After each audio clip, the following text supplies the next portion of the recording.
Na Vianoce o polnoci narodil sa Syn Boží. Ježišku dali meno a Mária, matka jeho, do plienok ho uvila a do jaslíčiek vložila. Anjeli prekrásne mu spievali.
Takú som veru nikdy nevidel. Aha, nad Betlehemom zastavila a krásne žiari a žiari.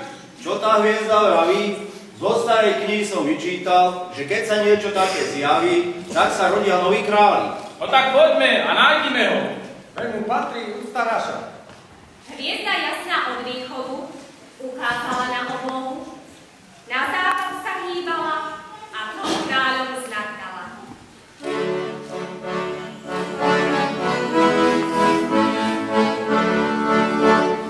Tri krále prišli z pekla, šťastie, zdravie, vyšľúvať vám. Šťastie, zdravie, vyšľúvať vám. Šťastie, zdravie, dlhé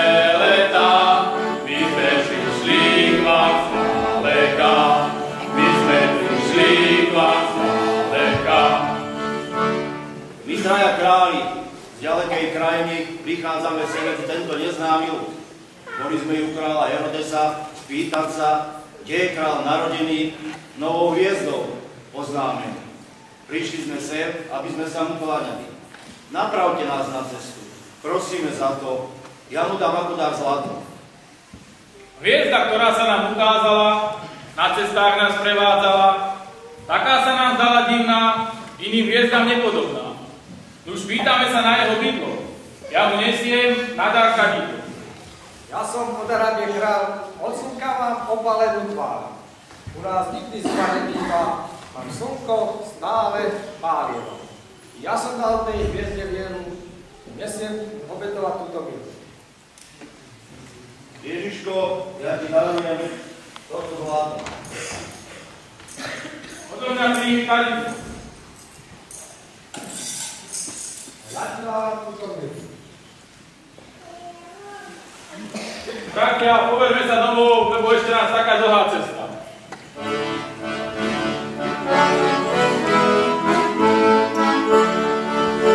Ďaleká je cesta naša, do Betlema myseľ naša, do Betlema myseľ naša. Dávajte s Pánom Bohom, odchádzame my už domov, odchádzame my už domov.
Dobrú pohodu vyšujeme vám, štedrosť a hojnosť vašim chautám.